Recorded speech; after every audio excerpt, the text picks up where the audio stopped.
Okay, I figured I'd do this review. I've had this thing for about 3 weeks, maybe 4 weeks. Been running this thing. It works all right. I like it. It's a little too tall for me. I don't need all the, I call it fluff. I don't need this drawers or these little things here for holding build plates. And it doesn't do anything with the window. I kind of thought when I first downloaded this was going to be built like the Q2 window where it could slide back, but nope, that thing's in the way. So literally you still got to take the window off and set it on the floor while it's running and things like that. But my main issue is this right here. So if I push down on this box, you see it doesn't really move that much. This side here is the side with the longer pins. If you print both of these off, one side has longer pins, one side has shorter pins. This is the side with the longer pin, and it's nice and solid.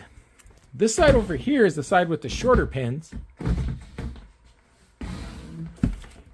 and it moves. Now watch this. I just barely put any pressure on there, and you can see it moving. You can literally see it rocking the box right there, and that is very little pressure. And I wonder if it's because the pins here, they're so small. Let me grab a light so I can show you guys. So there's little pins right there. They're so small. They just barely, I wonder if they just barely go into here and into the little lip that goes down is where the other ones, they were maybe a 1/4 inch longer. They went through here itself and probably into here somewhere. And that's how it comes. It comes with the long pins and the short pins when you print them off. So it's not like my pins didn't get made. I thought at first they didn't get made correctly, but I did go and look, and it says in the instructions, shorter pins on one side. So that's all I really have as a complaint is this thing, you know, moves. So I noticed that like when the box is running, if it's doing a lot of filament changes, I sit there and see this box going like this, and I'm kind of worried it might break off.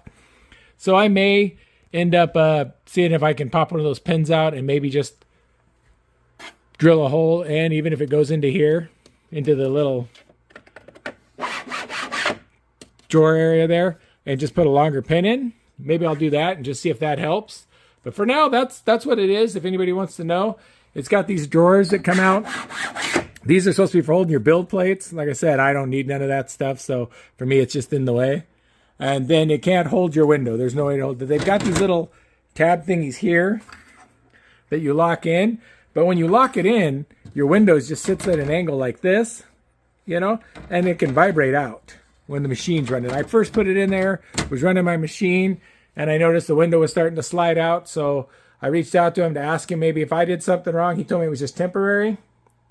So for me, it's still, you got to take the window out, which I wish they would have had something that could have locked the window up like this. Or if you're going to do something like this, why not make it so that it sits here and you can just slide the window in.